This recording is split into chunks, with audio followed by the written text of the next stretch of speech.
Репортаж ведется с города Кызыл-Орда. Наша знаменитая певица. Представьтесь, пожалуйста, как вас зовут?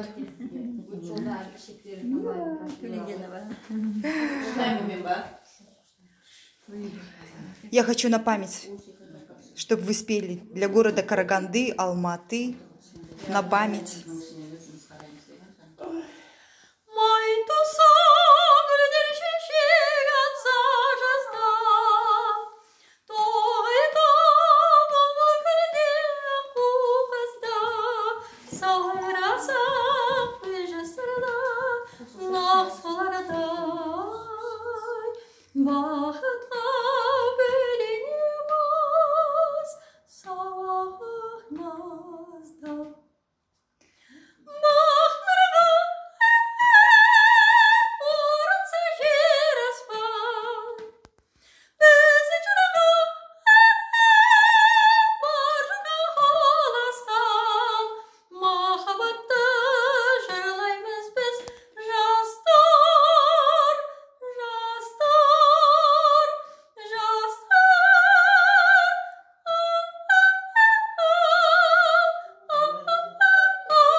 Я желаю вам долголетия, я желаю, чтобы вы были здоровы.